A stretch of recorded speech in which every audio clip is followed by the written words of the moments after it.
واحد اثنان ثلاثة نبدأ ببسملة. Assalamualaikum warahmatullahi wabarakatuh.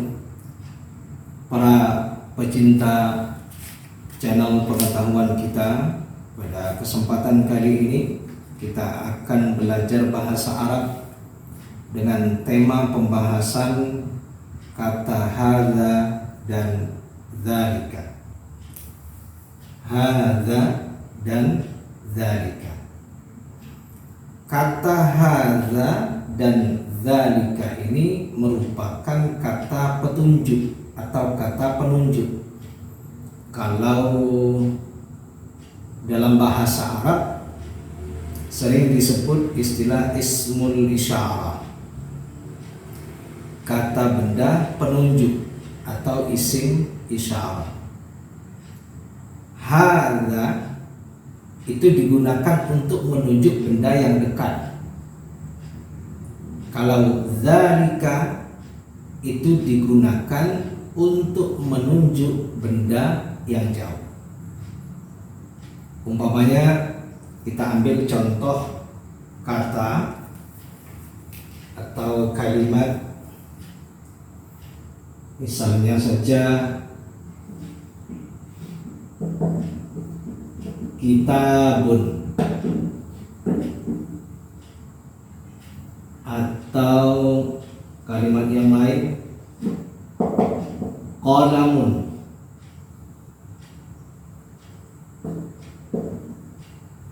atau kata yang lain misalnya qirtasun.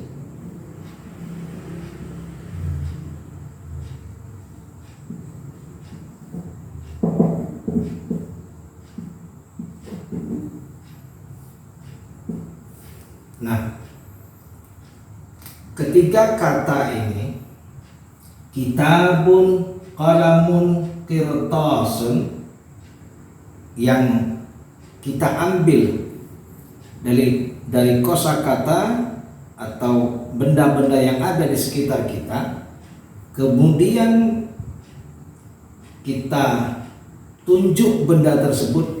Kitabun ini jika dia berada dekat kita atau dekat orang yang berbicara, maka kita akan menggunakan hadza. Hadza kitabun. Kalau benda ini qalamun berada dekat dengan kita atau dekat dengan orang yang berbicara, maka kita juga menggunakan hadza qalamun, hadza qirtasun. Itu kalau benda itu berada dekat dengan kita. Jadi benda apa saja yang mungkin kita lihat di sekitar kita, yang dekat dengan kita, maka kita akan menunjuk benda tersebut atau memberitahu kepada orang lain tentang benda tersebut. Kita menggunakan kata hadza. Hadza kitabun, hadza qalamun, hadza qirtasun. Atau yang lain, umpamanya kata yang lain kursiyun umpamanya.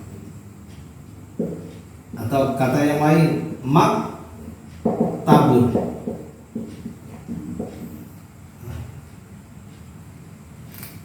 Jika benda-benda ini terletak dekat dengan yang berbicara, maka menggunakan hadza. Ya, diingat hadza adalah untuk menunjuk benda yang dekat. Kalau benda itu jauh, maka kita menggunakan kata dzalika.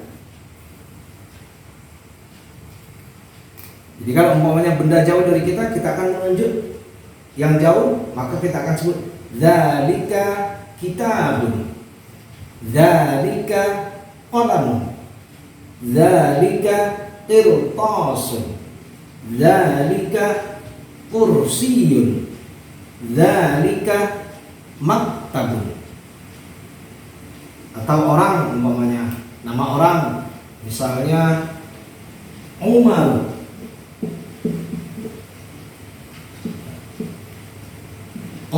Utsman.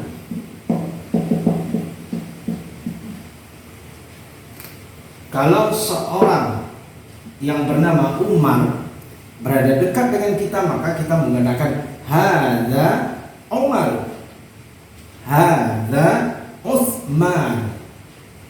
Kalau zalika, kalau Umar itu berada jauh dari kita atau jauh dari orang yang berbicara, maka kita akan menggunakan zalika Umar, zalika Utsman. Benda yang lain umpamanya yang jauh, umpamanya masjid, zalika masjidun.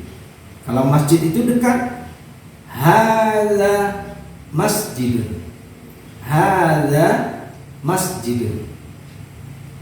Ya,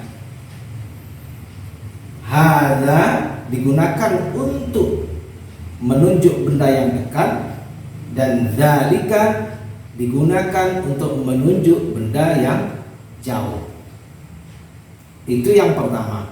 Yang kedua, ya, untuk hadza dan zalika ini menunjuk benda-benda yang sifatnya laki-laki. Ya. Gimana sifat laki-laki? Contohnya seperti ini: kitabun, qalamun, qirtasun, maktabun, kursiyun, Umaru, Utsmanu. Ini contoh kata-kata atau kalimat yang disebut kalimat muzakkar. Kalimat muzakkar.